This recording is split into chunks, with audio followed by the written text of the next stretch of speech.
Hello, everyone. Welcome back to On a Journey with WeWork India, a podcast series that we've been interviewing an experienced entrepreneur as well as a budding entrepreneur and really talking about their journeys and how the similarities as well as the differences in the way that they operate and the way that they've been building their businesses. Today, I have an extremely exciting and special episode purely because it's full family. So we have Jitu Virwani, who is the chairman and managing director of Embassy Group, and Aditya Virwani, my brother, who is the COO of Embassy Group. And we're just going to get into it and start off with Dad, maybe you want to introduce the group in general and give us a gist of what the last sort of 35, 40 years of building your career and building the business has been like. And then we'll move on to Adu. Everything Embassy does is somehow connected to real estate. So it's whether it's like WeWork, it's co-living, it's hospitality, but ultimately it just comes down to the business of real estate. Adu, why don't you go? Just quick introduction of yourself, what you're doing right now, and the last few years working with the company. How's it been? Okay, so I joined in 2016 and I did exactly what you did, which was shadow working, which I live by, and I'm going to do that with my kids and encourage for everyone, whether you're a family business or just a professional, if you get that opportunity to mentor someone, I think it was a great learning experience for me, which was 2 years of just listening, being around Dad and other senior executives in the company and kind of learning, not what exactly is the business in terms of rent rolls and square footages, but how to do business, how to talk to bankers, how to talk to funds, how to talk to landlords. We deal with so many different stakeholders. So that was amazing. That was 2 years of just catapulting into the business from not knowing anything to basically having that 2 years. And in that journey, it's a bit overwhelming. You kind of ask yourself, will I ever know this business because of how much information download is happening? But then 2 years in, I think, 2 years in, I became the COO. And I spent the first 6 months not knowing what to do, how to structure my day. And I also learned from someone who's not very structured. And so in the sense of what should I be doing? Yes, I am the COO, but really how should I be running this business? I just had to figure that out myself. And from getting into every single meeting, whether it's a design review where really I shouldn't be there, or a sale that's happening on the residential side, trying to be involved in as many things as possible. And eventually, I think 6-8 months into that journey, figuring out, okay, this is roughly what I should be focusing on. And then this question of, what do I do is, a tough one for me sometimes to answer, because a lot of people ask me this, and the definition is COO, but I would say I'm not a COO by definition. I kind of am doing whatever is the focus of the business at that moment. So at one point I was very heavily involved with the warehousing business, and while we were exiting that business, I would say today I'm quite involved in unlocking our residential inventory. There's a moment where I was quite heavily involved with the REIT and the manager and fixing that. So it's kind of like a mini chairman's role, if I could say.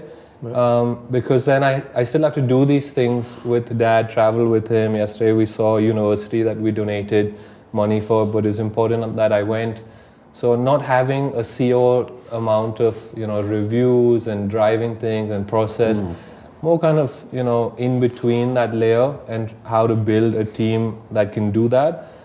And while it's an amazing team, it's an amazing company, there are holes, that I'm seeing, and it's my job to improve it and fix it, and the next generation to keep doing the same thing with what we've left behind. So it's been a great journey, and now 7 years in, I can't think of anything else that I would do. Yeah.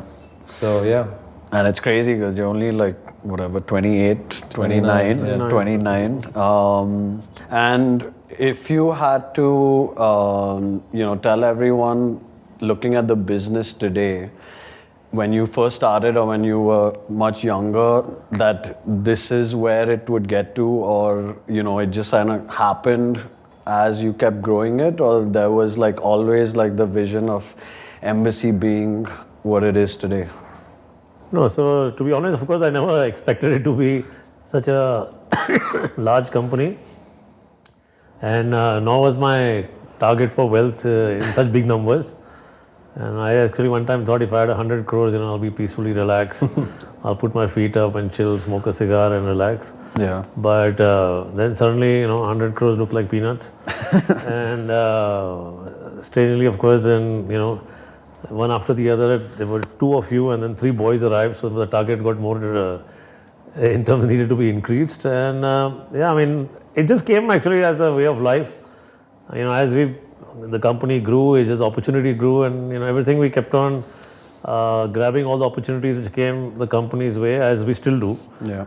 And that's how the company grew. But of course, once it started growing, then, and even right now, then I look at it in a very much different way, and I have a much bigger vision. So the vision in some way kept evolving as the company grew, and it still does. Yeah.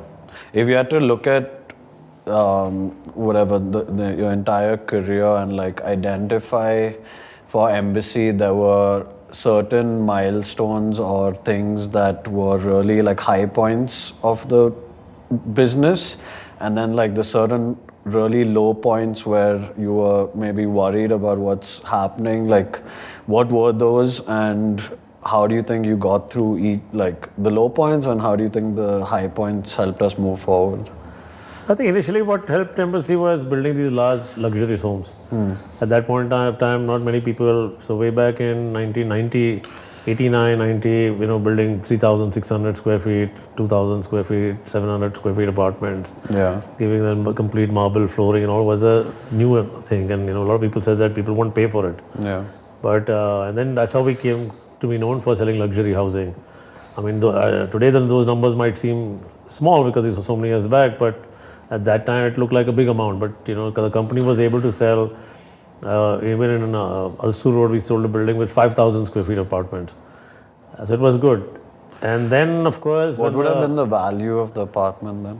So the value of the apartments, Embassy Palace, where We'll give you the exact value. grandmother lives, that the 3-bedroom flat, which is 2,660 square feet, was sold for 14 lakhs. And the 3,600 square feet flat was sold for 19 lakhs. Yeah. And like if they're not... So it's like $500 a square foot. Something around that. Yeah. And a similar flat right now would sell at what? So now a similar flat like that would sell at 7 crores, 8 crores an apartment. Yeah. But that apartment has pure Burma teak wood frames and I had some German switches, everything all included in that price. And then slowly as it evolved, when the office came in, the office where we still have our office, Embassy Point, there's each floor is like 11,264 square feet and has about 150 kVA power, which everybody said was unheard of, giving so much power to office space. But we looked at it that technology companies would take it, and that's where, in fact, Oracle took 2 floors and started its journey in India. Ranjan Chak was heading Oracle, and he took 2 floors, and that's where the whole birth of Oracle happened in India. And that building was leased out, completely. So, and then of course it got encouraging that somebody took 11,000 floor plate. So, Embassy Icon was 25,000 floor plate, and finally we went to Golf Links, was 50,000 floor plate. And not many people thought that could be, one company would take that much space. So I think that was the high point. And then it just started changing because 50,000 lease, 100,000 square feet lease. Every time we signed a big lease, it was like a, big celebration of the company, but 200,000, then it became 500,000, and now it's become 1 million plus. So it has evolved as time, but I think that as a company, we did things which other people didn't do. And similarly, like the REIT, which opportunity of doing the REIT, because we retained office space and leased them. Every time I would walk into a party and, because we borrowed money and didn't sell office space, and everybody would say, how do you sleep with so much debt on your head? I go to see a Dadi and she would say, हमने सुना है तुम्हारे ऊपर इतना loan है, this, that. And I always said that shit, that loan is being paid by IBM, with Microsoft. If they get bust only when I get into trouble. And so it just became a way of life, and I think in that frenziness of the customer, satisfying the customer, building it, we just kept building and kept borrowing, and of course, now the HDFC merger has happened. Thanks to Mr. Parekh, who actually backed the company and funded us, and it just it was just growing leaps and bounds. And what about like the down point, the low points? Like I think that essentially like the survival situations for company develops the culture of the organization. It also like develops like the next phase. There's always growth that comes out of surviving from certain situations. So what would you say are the low points? So I think the beauty of Embassy, it performs best when it's back to the wall, And like Aditya mentioned that, he's the COO, but he doesn't know whether he's like a chairman, like a CEO, whatever it is. I think when I built the company, some of my initial colleagues, like, Gopinath, Gopi Krishan, Sharon, Shine, all these guys they're adaptable to do everything, Narpajit. So they were not like, they were in specific roles, but when push came to shove, they would adapt to any role needed to be done. And I think the downside was when the family separation happened and the market crashed. But at that point of time also, like, to me actually wasn't a really worry because I just thought, still we could buy a piece of land, sit on the site, build a building and make X amount of money. So for some reason I was never actually worried, or even now sometimes the REIT stock crashes, this happens, it doesn't bother, because I always say that, and I think Aditya, we have this conversation quite often. I said, look at the downside also is good, Yeah. So if you have 10 things on the table, maybe 3, 4 will disappear, but the 6 will be left on the table. So with that, I think philosophy in mind, I don't know, I've never felt that there's been a downside. I think one of the things which at least always amazed me was early, like very, very early on, even before it had become like a conversation, I guess, in like the ecosystem business world around like importance of culture within a company, as well as the importance of a brand.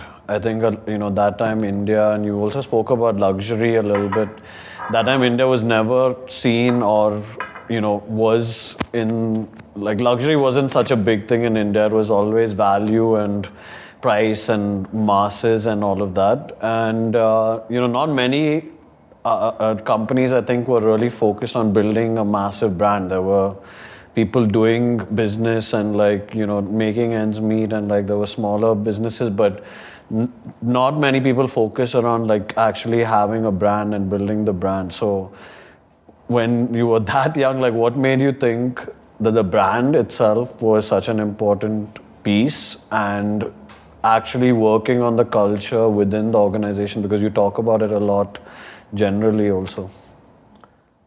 I don't know, I think it's also kind of evolved in some way that, my dad started naming buildings.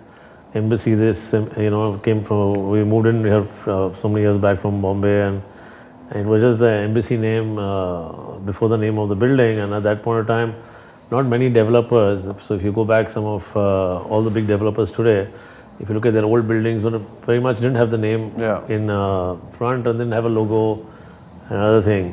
And then at that point of time, I don't know from where this thing, but I just thought that, I had to keep an identity.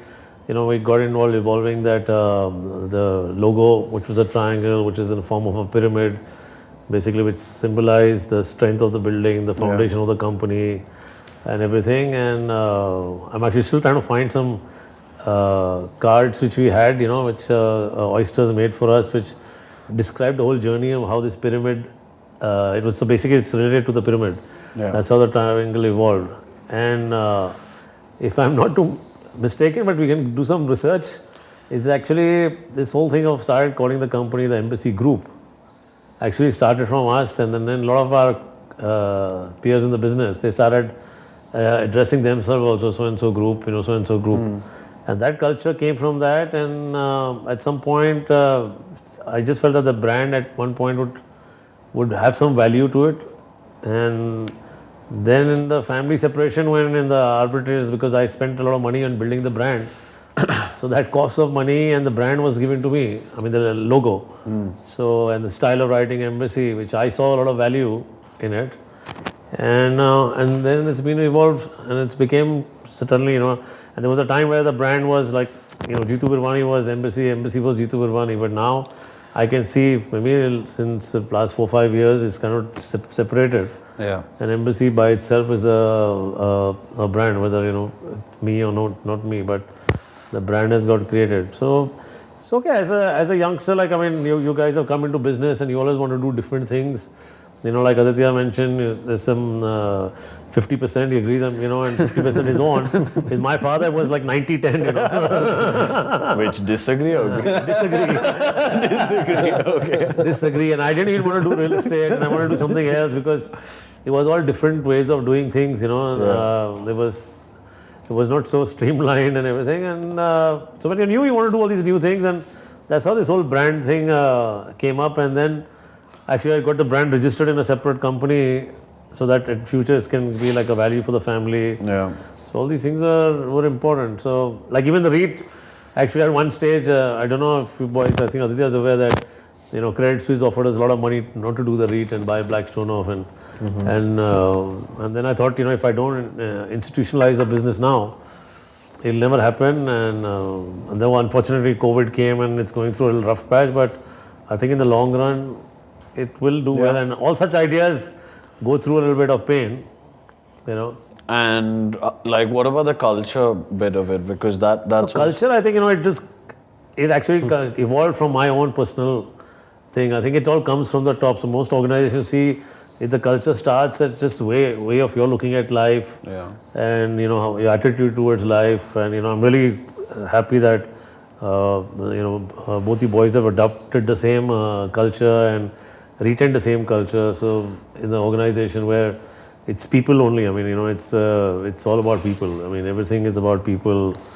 You could be intelligent and be a smart guy, whatever it is, but if you don't have good people and good team, you're a big zero. And which makes, to build a good team, then you have to be nice, comfortable, treat them as colleagues and rather than owners. So I think that culture just became an automatic way of life, and then it's just filtered down, and you've taken on to the same culture, and it'll just get passed generation onwards. That it's sometimes very nice to hear people speak that sometimes I meet people say they love to work in Embassy.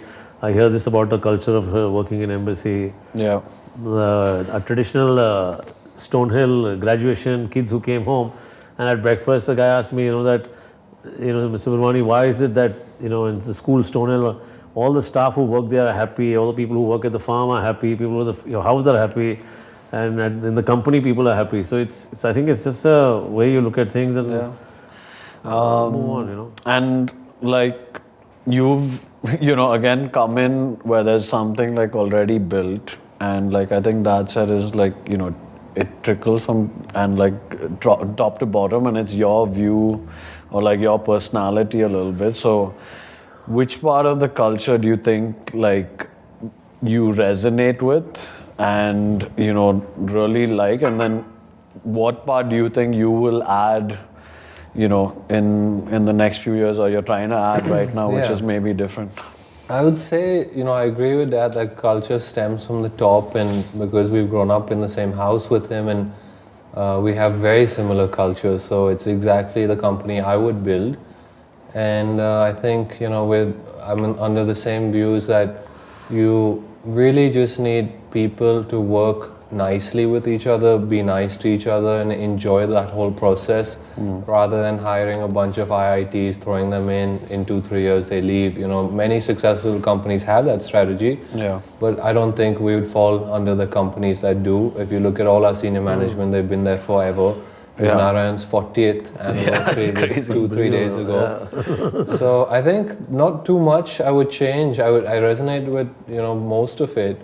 And if there was anything I would bring in, my touch to the businesses, maybe a little bit of combination of, bringing in, as the company grows, as we evolve, as we become more institutional, bringing in a bit of better talent in some parts of the business to improve it, we are a professionally run family business. That's how I define Embassy. Correct. And having good professions in each of those businesses to run each business, giving them the independence, following the same ethos of delegation and letting them run, but making sure that, our job really is to manage all those different people in those different businesses. And it's not an easy job, each, like managing people is the most toughest thing, I think. Yeah. So, I would like to add, my way of dealing with those people.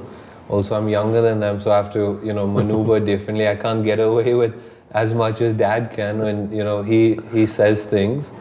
So those are learnings. There's no kind of playbook on how it should be. How do you deal with that? How do you deal with the, like everyone being older than you with most of the people that you but now work he's with? got a lot of young people in his team. Are quite, I Which mean, is recent, I a feel. mix, but the older ones, just by kind of being a bit honest with yourself, that there's so much to learn from them.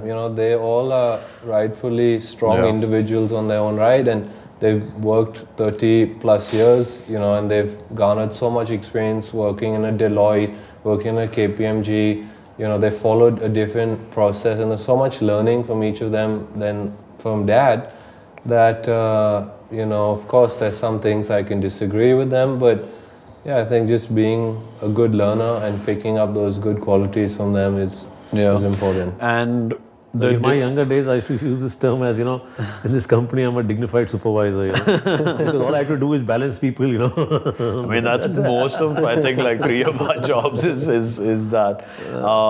And like you're also building a smaller company within, the larger company, which is like Olive. Yeah. And that's obviously a very different business. Yeah. It's also creating like its own culture, within that. Like, what's the difference you think in between what you see in the group and like Olive and what's that? That one in particular, I would say is I don't get as much time as I want, although it's my idea and my push to start that business. I think we have a great partner in Karaman who is running that team and kind of bringing his ethos and his culture. And to be honest, it's a different culture than what I would have built if I was there every day. But that's okay, it's okay to have that and manage it at a slightly bird's eye view and just ensure that the business is going in the right direction. And there are times where I've got involved and, done really annoying HR exercises where I've been trying to mend the team together. But that is my contribution, other than providing the larger platform of Embassy for that business to grow, is to come in there and help fix those small things. So. And then I would say, each of the other smaller businesses, WeWork is totally different. Maybe I would say 80% similar, but you have your own style. And ESPL, where we have a professional CEO, is also very different. But all our larger businesses have a very similar style. Overarching, there's this common trait, and I don't know how to word it in one word, but it's really, let's have fun and build these businesses, and let's be nice to each other and enjoy the whole process. I think in a way, naturally, it stems that all these companies, even Pradeep also has brought the same culture. And I think it's because we're one family, it's our nature, whatever we do. And always these smaller businesses, which like Karaman is doing and something else, will always have a different culture, because at the end of the day, you've got to let people do their job the way they want to do their job instead of, monitoring it. Okay. I know one of the things that's, I guess, like unique is us 3, at least for now, been operating different parts of the business, which can get frustrating and also is like hugely beneficial because it's like 3 heads versus 1. Dad, what do you think is like the thing you've learned from both of us, which, you wish you knew before? And then like we'll answer as well. And also, what are probably the things you hate us that we do? Now, like me being on what my I was phone. scared of doing different, I wouldn't say. I mean that anything of that sort of say, but no, like the way we operate or like the way we do things. You see, you have 2 different personalities, and you operate within yours. I think that you're a little bit much in some ways. You operate a little bit like me, a little bit in a maverick way, but but you have everything in your head. I think Aditya is a little more structured and more, organized in what he wants to do. And that's why I thought, running a REIT, a bank, fund, he's perfectly made out in that way to be. But the good part is that, like, both of you have your focus in the business, whatever you do. And, your But what have ability you to- learned from us? I've learned that there can be. As an older generation, you always there's friends of mine who think their kids are idiots. They Yeah. don't know. Like my father called me a donkey repeatedly so many times, and thought I didn't do anything well. But I think you're smart kids. You just come from a different education system. You're from UK educated, there's American educated. So I always say that. I'm not America is asking you to just compare both of us. I'm But, saying, like, what have you learned from us? I think. If you've learned anything. I've learned that you've been much more responsible at your age than I would have been. I was, and I think both of you are much more mature than I am, even given the time. And I think I'm quite happy as a father because I think my biggest wealth is you boys. Yeah. What about you? What do you think you've learned from both of us? Okay, well, yeah, maybe from both of you is the never-ending positivity. Like no matter how much shit is hitting the fan, to continue to be calm and just in the back of your head knowing it's all going to be okay. We're actually good, and keep telling yourself that. And yeah, I think ultimately it does get you kind of maneuver yourself to that situation. I think that everlasting positivity, especially from you, Dad, is the biggest learning, which I would say I still fully haven't taken over 100%, but learning every day and then tackling each situation calmly, because that's the best way to think instead of panicking. Yeah. So I think that's a superb trait that you have, and also part of why you've been so successful. I think from you, like, the thing I always find crazy is how long-term your thought process is, or I don't know if it's actually long-term or you just sustain it that long, but like across so many things, like the riding school, even something that you just said, which was like set up a separate company for the brand name. Like, I don't know who is really thinking about that, like at that point in time, but these are all like long-term moves or like things that, I don't think I've done even one single thing right now, which I would say is like really long-term. So yeah, I would say like that is definitely one. So you forget, there was a time when after the family separation, you kids were young and I was the only guy, right? There was nobody behind me. And so I had to always, that kind of made me think that what would happen to sustain, because to me it's increasing your lifestyle is easy, but sustaining it is a problem.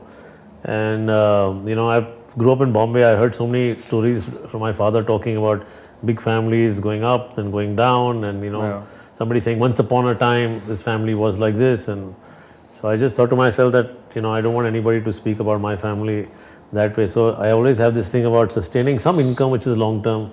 So actually the birth of Embassy Services was well against everything. My dad and I thought that it was good pocket money for Jackie and me, my brother and me.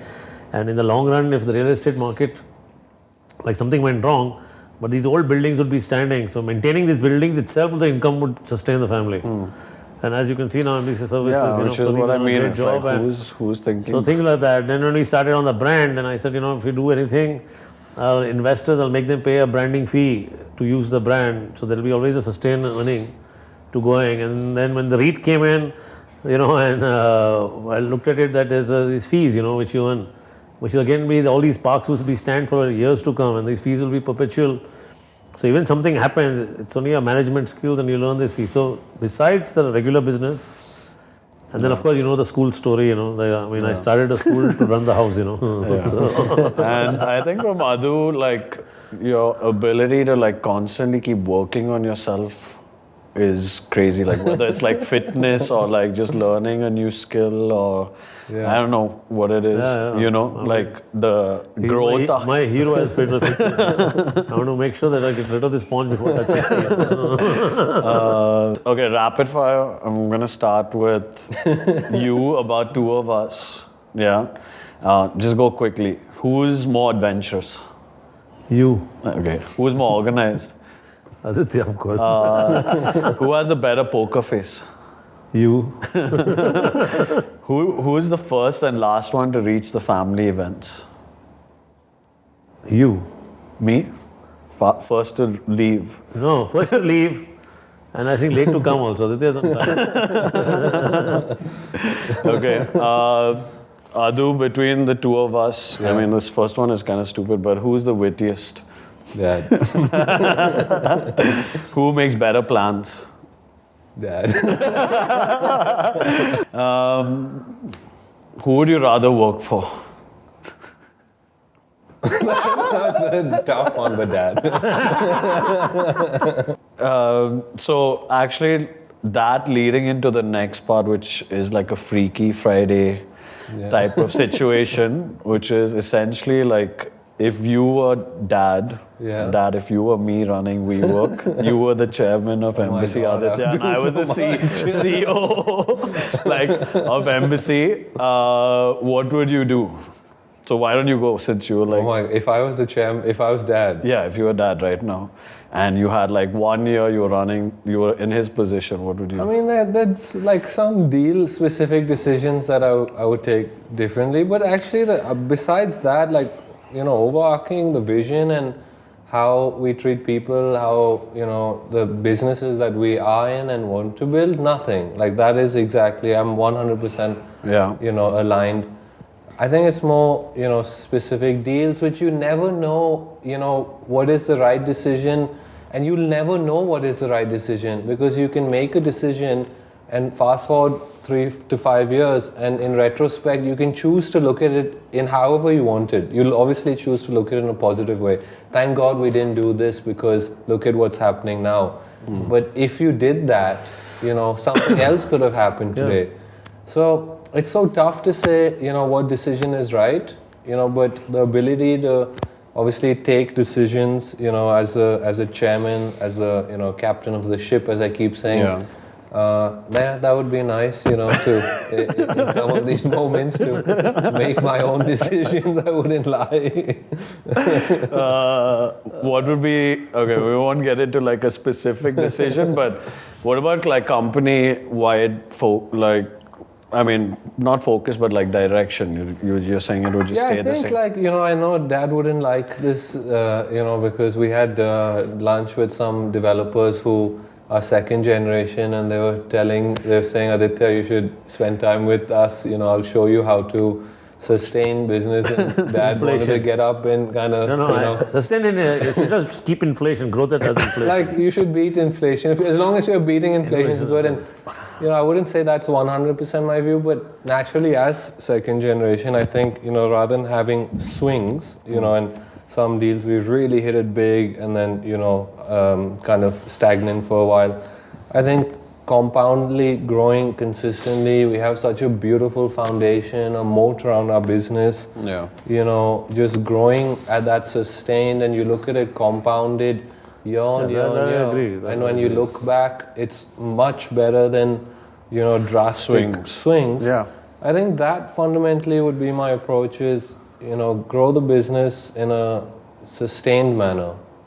Yeah, that I agree, because way back in 95, an elderly Sindhi gentleman told me that, son, if you grow your business 12% year on year, you're a king, Yeah, I mean, that's like the Warren Buffett school of... You think that you've grown at 35%, 40%, then one day it's down, up, down. And if you just go consistently, over a span of 15, 20 years, you've done a great job. So what would you do if you're running WeWork now? That's like the next I don't know, now I can't say, but sometime back I would have said, cut down costs and operations. Would be the first thing, but I think at some point... Okay, you're like 32 years old, you're running WeWork, what would you do? Huh? If I was 32, like if I was on my own, I didn't have any back experience, run it and all, I would have made it bigger. I would have taken more risks. Because, this made put it in everybody's face to make sure that, other people don't get any office customers. But I think, you remember, I still remember the number of 500,000 seats with $1 billion profit, not revenue. Yeah. And that way. So I'm sure we'll be there. It's on its way. No, We're probably going from like 30% to like slow compounding there, but yeah. No, but sometimes in life there are opportunities. They come and everything has a little time. It's if you were lucky enough or smart enough to encash on that timing, is the best. And then again, slow down. But just running it, in a passive way also, then you're like everybody. Yeah, fair. You need to be different every day when you leave the house. Yeah. What would you do? As CEO? If you were me. Yeah, if I was you. I think that I would figure out a way for the parent business to really be like the fuel generator for all the growth businesses that we have, like a development core, like the REIT. I think that the vantage point that two of you guys have, it can be like definitely amplified if we were like, really driving stuff down to all of the businesses. So like I would focus a lot on that, like things like marketing or, even fundraising as like an example that a lot of large companies, do, is that you leverage that to, essentially push down into the in group. a very nice way, he's saying that you guys are not aggressive enough. Yeah, I think we're not. I think like it's a bit like we can definitely consolidate a lot of efforts. Yeah. We can, just like actually support the growth verticals within the business. So like I would definitely just focus on that. I think that can have like a multiplier effect on all of the businesses. Yeah, no, I agree. Awesome. Well, thank you, guys, and thank you everyone for watching. If you guys didn't realize, like this is just a dinner table discussion that we have, but we also like spoke about stuff that I don't think that three of us have ever actually like really spoken about. So thank you, and hope you guys enjoyed it, and thank you guys for being here. Thank you for having us over. Awesome.